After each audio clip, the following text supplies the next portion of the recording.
العلم هذا القرآن يوحدنا لطريق الخير يوجهنا الله تعالى أنزله ورسول الله معلمنا بسم الله الرحمن الرحیم۔ آج ہم نحومیر کے سبق نمبر 4 کو پڑھیں گے۔ تو اس سے پہلے ہم نے یہ پڑھا تھا کہ مرکب کی 2 قسمیں ہیں، ایک ہے مرکب مفید اور دوسری قسم ہے مرکب غیر مفید، اور مرکب مفید کا ایک نام جملہ بھی ہے۔ اور جملے کی 2 قسمیں ہیں، ایک ہے جملہ خبریہ اور دوسری قسم ہے جملہ انشائیہ۔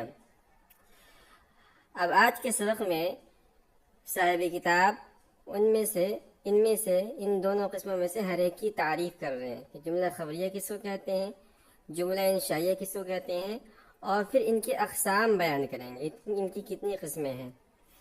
تو اس کے لیے انہوں نے فصل قائم کیا ہے۔ فصل بدا کے جملہ خبریہ آس کے قائل شرع بصدق و کذب صفت تواں کرد۔ بدا کے جان لو جملہ خبریہ آس کے، جملہ خبریہ وہ جملہ ہے کہ قائل شرع کہ جس کے کہنے والے کو بصدق و کذب صفت تواں کردن، سچ یا جھوٹ کے ساتھ متصف کیا جا سکے۔ یعنی جملہ خبریہ اس جملے کہتے ہیں کہ جب کہنے والا بات کہہ کر خاموش ہو تو اس بات کو سن کر سامع کو دونوں بات معلوم ہو کہ ہو سکتا ہے بات سچ بھی ہو اور ہو سکتا ہے کہ بات جھوٹ بھی ہو، تو اس کو جملہ خبریہ کہتے ہیں۔ جیسے کسی نے آ کر میں خبر دیا کہ ضرب زید عمرا، کہ زید نے عمر کو مارا ہے، تو ہم نے جیسے ہی اس خبر کو سنا، اس جملے کو سنا، اس کلام کو سنا، تو فوراً ہمارے ذہن کے اندر، ہمارے دل کے اندر یہ بات آتی ہے کہ ہو سکتا ہے مارا بھی ہو اور ہو سکتا ہے نہ بھی مارا ہو، دونوں احتمال ہے۔ یعنی اس کے قائل کو ہم سچا بھی کہہ سکتے ہیں، جھوٹا بھی کہہ سکتے ہیں، یقینی طور پر نہ سچا کہہ سکتے ہیں نہ جھوٹا کہہ سکتے ہیں، تو اس جملے کو جملہ خبریہ کہا جاتا ہے۔ وَآبَرْدُونَ وَعَسْتَ، اور اس کی 2 قسمیں ہیں، جملہ خبریہ کی 2 قسمیں ہیں۔ وَآبَرْدُونَ وَعَسْتَ، اور جملہ خبریہ کی 2 قسمیں ہیں۔ اول آ کے جزء اولش اسم باشد، اول آ کے پہلی قسم وہ جملہ ہے کہ جزء اولش اسم باشد، کہ جس کا پہلا جز اسم ہو۔ اول آ کے جملہ خبریہ کی پہلی قسم کیا ہے؟ آ کے جزء اولش اسم باشد، کہ جس کا پہلا جز اسم ہو۔ وہ آرا جملہ اسمیہ گوین، اور اس کو جملہ اسمیہ کہتے ہیں۔ کیوں؟ زید عالم، جیسے کہ زید عالم۔ تو اس سے پہلے صاحب کتاب نے بتایا تھا کہ جملہ بننے کے لیے کم سے کم 2 لفظ چاہیے، تو اگر 2 لفظ سے مل کر جملہ بنا ہے تو اب ہم دیکھیں گے کہ اس جملے میں جو 2 لفظ ہے ان میں سے پہلا لفظ کیا ہے۔ اگر وہ پہلا لفظ اسم ہے، یعنی اس کے اندر اسم کی علامتیں پائی جا رہی ہیں، تو اس جملے کو جملہ اسمیہ کہیں گے۔ ٹھیک ہے؟ زید عالم، چون زید عالم، جیسے کہ زید عالم، اس کا ترجمہ ہے کہ زید عالم، زید عالم ہے۔ تو جب دیکھیے اس کی 2 لفظوں سے مل کے بنا ہے، زید ایک لفظ ہے اور عالم دوسرا لفظ ہے، ان 2 لفظوں سے مل کر یہ جملہ بنا ہے۔ ٹھیک ہے؟ اور جب ہمارے سامنے قائل نے یہ خبر دی تو اس کو سننے کے بعد ہمیں اس کے صدق و کذب دونوں کا احتمال معلوم ہوا کہ ہو سکتا ہے کہ قائل جو کہہ رہا ہے کہ زید عالم ہے سچ ہے، اور ہو سکتا ہے کہ جھوٹ ہے، تو یہ ہوا جملہ خبریہ۔ تو جملہ بھی ہوا، جملہ خبریہ بھی ہوا۔ اور پھر اس میں جو پہلا جز یعنی زید، یہ اسم ہے، اس لیے کہ اس کے اندر اسم کی علامتوں میں سے کئی علامتیں پائی جا رہی ہیں، آگے اسم کی علامتیں آئیں گی، تو اس میں سے ایک ہے تنوین کا ہونا، تو یہاں وہ علامت پائی جا رہی ہے، تو اس لیے یہ اسم ہے، تو اس کو کہیں گے جملہ اسمیہ، اس لیے کہ اس میں اس جملے کا پہلا جز اسم، زید یہ اسم ہے، اس لیے اس کو جملہ اسم کہیں گے. یعنی زید دانا است، یعنی زید عقل جاننے والا ہے، عالم ہے.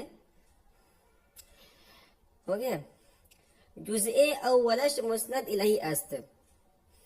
اب اس میں اس کی تشریح کر رہے ہیں کہ زید عالم کے اندر جو پہلا جز ہے یعنی زید مسند الیہ است، مسند الیہ ہے. جزء اولش مسند الیہ است، ان میں ان دو جزوں میں سے پہلا جز جو ہے، پہلا جز مسند الیہ ہے. مسند الیہ جس کی طرف نسبت کیا جائے. تو عالم کی نسبت زید کی طرف کی جا رہی ہے. زید عالم ہے، اس میں زید کی طرف عالم ہونے کی نسبت کی جا رہی ہے. تو عالم کی نسبت زید کی طرف ہے، تو اس کو زید کو کہیں گے مسند الیہ، جس کی طرف نسبت کی جائے. ٹھیک ہے.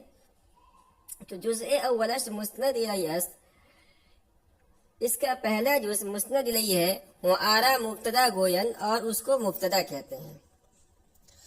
تو مسند الیہ کا دوسرا نام مبتدا ہے. وہ جزء دو مسند است، اور اس کا دوسرا جز مسند ہے. وہ آرا خبر گوین، اور اس کو خبر کہتے ہیں. تو مسند کہتے ہیں کہ جس کی نسبت کسی دوسرے کی طرف کی جا رہی ہے. تو عالم کی نسبت زید کی طرف کی جا رہی ہے، تو عالم ہوا مسند، اور اس کا دوسرا نام مسند کا دوسرا نام خبر ہے. تو مسند الیہ کا دوسرا نام مبتدا ہے، اور مسند کا دوسرا نام خبر ہے. تو جملہ خبریہ کی پہلی قسم تھی اسم، اس کا بیان مکمل ہوا. جملہ خبریہ کی دوسری قسم دوم آ کے جزء اولش فعل باشد. جملہ خبریہ کی دوسری قسم وہ مسند ہے، وہ جملہ ہے کہ جزء اولش فعل باشد، کہ جس کا پہلا جز فعل ہو. ٹھیک ہے. یعنی پہلے ہم یہ لکھیں گے کہ جملہ ہے یا جملہ نہیں ہے، یعنی دو لفظ سے مل کر بنا ہے یا نہیں بنا ہے، دو جز سے مل کر بنا ہے کہ نہیں بنا ہے. اگر دو جز سے مل کے بنا ہے تو اس کے بعد ہم دیکھیں گے کہ اس کا جزء اول اسم یا فعل ہے. اگر اسم ہے تو اس کو جملہ اسمیہ کہتے ہیں، اور اگر فعل ہے تو اس کو جملہ فعلیہ کہیں گے. دوم آ کے جزء اولش فعل باشد، دوسری قسم وہ جملہ ہے کہ جس کا پہلا جز فعل ہو. وہ آرا جملہ فعلیہ گوین، اور اس کو جملہ فعلیہ کہتے ہیں. وہ جزء دو مسند الیہ، اور دوسرا جز مسند الیہ است مسند الیہ ہے. وہ آرا فعل گوین، اور اس کو فعل کہتے ہیں. تو کہہ رہے ہیں کہ جملہ فعلیہ کے اندر جو دوسرا جز ہوگا، جزو دوم، تو پہلا جز تو جو ہوگا مسند یعنی فعل، تو مسند ہوا. وہ جزء دوم جملہ فعلیہ کے اندر جو دوسرا جز ہوگا مسند الیہ، تو مسند الیہ ہوگا. وہ آرا فاعل گوین، اور اس کو فاعل کہتے ہیں. ٹھیک ہے. تو جملہ فعلیہ کے اندر، جملہ اسمیہ کے اندر مسند الیہ کو مبتدا اور مسند کو خبر کہتے ہیں، لیکن جملہ خبریہ کے اندر، جملہ فعلیہ کے اندر مسند کو فاعل کہتے ہیں. مسند الیہ کو فاعل کہتے ہیں اور مسند کو فعل کہتے ہیں. وبنا کی مسند حکم است، اور جان لو کہ مسند حکم ہے. وہ مسند الیہ آچے برو حکم کنند، اور مسند الیہ وہ ہے کہ جس پر حکم کیا جائے. تو جیسے ہم نے کہا کہ ضرب زیدن، زید نے مارا، تو اس کے اندر ضرب زیدن یہ دونوں لفظ مل کر جملہ ہے، یہ دونوں جملہ اس لیے کہ دو لفظ سے مل کر بنے ہیں. پھر جملہ کی اقسام میں سے جملہ خبریہ ہے، اس لیے کہ اس کے قائل کو سچا یا جھوٹا دونوں کہا جا سکتا ہے. پھر جملہ خبریہ کے اقسام دونوں قسموں میں سے یہ جملہ فعلیہ ہے، اس لیے کہ اس کا پہلا جز یعنی ضرب یہ فعل ہے. فعل کیوں ہے؟ اس لیے کہ فعل کی علامت میں سے علامت پائی جا رہی ہے. فعل کی آگے علامتیں آئیں گی، آپ اس کو پڑھیں گے. تو اس کے اندر فعل کی علامت پائی جا رہی ہے، تو ضرب یہ فعل ہے، تو جملہ فعلیہ ہوا. تو ضرب جو فعل ہے اس کا دوسرا نام ہے مسند، اور زید یہ جو فاعل ہے دوسرا جز، اس کا دوسرا نام ہے مسند الیہ، اور فاعل بھی ہے، ہمارا فاعل ہوا نہیں، فاعل ہے. تو اب اس کے اندر دیکھیں کہ ضرب زیدن کے اندر جو مسند الیہ ہے یعنی زید، تو یہ حکم ہے، یعنی اس پر حکم لگایا جا رہا ہے، تو اسی کو بتا رہے ہو. ودا کے مسند حکم است اور مسند الیہ آچے برو حکم کنن. جان لو کہ مسند حکم ہوتا ہے، تو ضرب یہ مسند ہے، یہ حکم ہے یعنی مارنا، یہ حکم ہے. اور زیدن یہ مسند الیہ ہے یعنی آچے برو حکم کنن، جس پر حکم کیا جائے، تو زید پر حکم لگایا جا رہا ہے مارنے کا. یہ بات یہاں مکمل ہو گئی. اب آگے بتا رہے ہیں کہ وہ اسی مسند و مسند الیہ تواند بود، وہ اسی مسند و مسند الیہ تواند بود، اور اسم مسند اور مسند الیہ دونوں ہو سکتا ہے. ٹھیک ہے، اسم کے اندر یہ صلاحیت ہے کہ مسند بھی بن جائے اور مسند الیہ بن جائے. اور فعل مسند باشد اور مسند الیہ نتواند بود، اور فعل یہ مسند ہوتا ہے اور مسند الیہ نہیں بن سکتا ہے. تو فعل کے اندر یہ صلاحیت نہیں ہوتی ہے کہ مسند الیہ بن سکے، صرف مسند بن سکتا ہے. وہ حرف نہ مسند باشد و نہ مسند الیہ، اور حرف نہ مسند ہوتا ہے اور نہ مسند الیہ. یہ تین باتیں بتا دیں کہ کلمہ کی جو تین قسمیں ہیں، اسم فعل حرف، اس کے اندر اسم یہ سب سے اعلیٰ ہے، یہ مسند بھی بن سکتا ہے، مسند الیہ بھی بن سکتا ہے. اس کے بعد فعل ہے، فعل اسم مسند بن سکتا ہے، مسند الیہ نہیں بن سکتا ہے. اور حرف سب سے کمتر گھٹیا ہے کہ نہ یہ مسند بن سکتا ہے نہ مسند الیہ بن سکتا ہے. یہ بات کیا مکمل ہو گئی. اب جملہ انشائیہ، جملے کی دو قسمیں تھیں، جملہ خبریہ، جملہ انشائیہ. تو جملہ خبریہ کا بیان پورا ہو گیا. اب آگے جملہ انشائیہ کے اقسام کو بیان کر رہے ہیں. سب سے پہلے اس کی تعریف کریں گے اور پھر اس کے اقسام کو بیان کریں گے.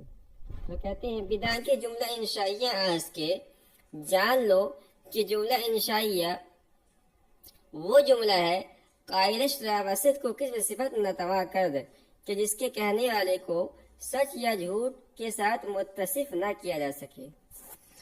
تو جملہ خبریہ کے اندر یہ ہوتا ہے کہ جب قائل کہنے والا اپنی بات کہہ کر خاموش ہوتا ہے تو سننے والے کو اس خبر کے سچا یا جھوٹا دونوں ہونے کا احتمال ہوتا ہے.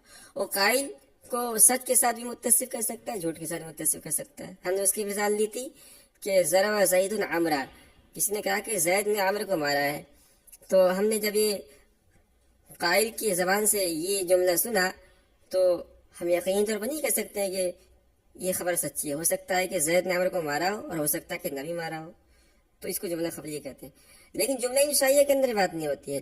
جب قائل اپنی بات کہہ کر خاموش ہوتا ہے تو وہ خبر یا تو سچی ہوگا جھوٹی، یقینی طور پر جو ہے ایک اس کے اندر یہ بات معلوم ہوگی. جیسے ہم نے کہا اضرب مار، تو ہمارے سامنے زید کھڑا ہے اور عمر کھڑا ہے.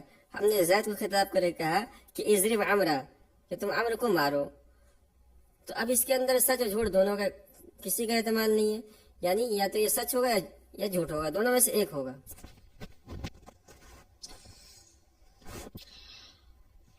ٹھیک ہے. اب جملہ انشائیہ کی کئی قسمیں ہیں. وہاں پر چند قسم است، اور اس کی چند قسمیں ہیں. امر چوں اضرب، پہلی قسم ہے جملہ انشائیہ کی امر، جیسے کہ اضرب. و نہیں چوں لا تضرب، تو اضرب کے معنی میں آتے ہیں مار تو، یہ فعل امر ہے. جملہ انشائیہ کی دوسری قسم ہے نہیں چوں لا تضرب، جیسے کہ لا تضرب یعنی مت مار تو. تیسری قسم استفہام، چوں حل ضرب زیدن، جیسے کہ حل ضرب زیدن، کیا زید نے مارا. چوتھی قسم ہے تمنی. تو استفہام کے معنی آتے ہیں، ہر ایک کو ہم سمجھتے ہیں. امر کے معنی آتے ہیں کسی کو حکم کرنا، جیسے ہم نے کہا اضرب مار تو. اور نہیں کے معنی آتے ہیں کہ کسی کو کسی چیز سے روکنا، جیسے کہ لا تضرب مت مار تو. استفہام کے معنی آتے ہیں سوال کرنا، جیسے ہم نے کہا حل ضرب زیدن، کیا زید نے مارا، جس کو استفہام کہتے ہیں. اور جملہ انشائیہ کی چوتھی قسم ہے تمنی، چوں لیت زیدن حاضرن. تمنی کے معنی آتے ہیں کسی چیز کی خواہش کرنا، کسی چیز کی تمنا کرنا کہ کاش ایسا ہو جاتا. تو اس کی مثال دیا گیا لیت زیدن حاضرن، تو جملہ کریں گے کاش زید حاضر ہوتا. جملہ انشائیہ کی قسم ہے ترجی، اور ترجی کے اندر جو ہے کسی چیز کی امید کی جاتی ہے کہ ہو سکتا ہے کہ ایسا ہوا ہو. وَتَرَجِّيتُ لَعَلَّ عَمْرًا غَائِبٌ، اور ترجی جیسے کہ لعل عمرًا غائب، تو امر غائب ہوتا، شاید کہ امر غائب ہوتا، اس کو ترجی کہتے ہیں. وعقود، جملہ انشائی کی قسم عقود. عقود کے معنی آتے ہیں معاملہ کرنا، جیسے کسی چیز کو خریدنا ہے، کسی چیز کو بیچنا، یہ بھی معاملہ ہے. چوں بعت واشتریت، جیسے کہ بعت واشتریت. بعت کے معنی آتے ہیں میں نے بیچا، اور اشتریت کے معنی آتے ہیں میں نے خریدا. وَنِدا، اور جملہ انشائیہ کی قسموں میں سے قسم ہے ندا. ندا کے معنی آتے ہیں کسی کو پکارنا، کسی کو آواز دینا. چوں یا اللہ، جیسے کہ اے اللہ. وعرض، اور عرض جملہ انشائیہ قسموں سے ایک قسم عرض. عرض کے معنی آتے ہیں کسی کے سامنے کوئی چیز پیش کرنا، کسی چیز کی پیشکش کرنا. وعرض، چوں الا تنزل بنا فتصیب خیرا. اور عرض جیسے اگر الا تنزل بنا فتصیب خیرا، اگر تم ہمارے یہاں مہمان ہوتے، ہمارے یہاں آتے، فتصیب خیرا، تو تم بھلائی پاتے، مال پاتے. خیر کے بعد مال کی بھی آتے، تو تم اگر ہمارے پاس آتے تو مال پاتے. اس کو عرض کہتے ہیں. وقسم، اور جملہ انشائیہ کا اس قسم ہے قسم. قسم کے معنی وہی آتے ہیں حلف اٹھانا. چوں واللہ لأضربن زیدا، جیسے کہ بخدا میں زید کو ضرور بھی ضرور ماروں گا. وتعجب، اور جملہ انشائیہ کی قسموں میں سے آخری قسم ہے تعجب. چوں ما احسنہ، جیسے کیا ہی خوب اچھا ہے. محسن بھی، بہت ہی اچھا.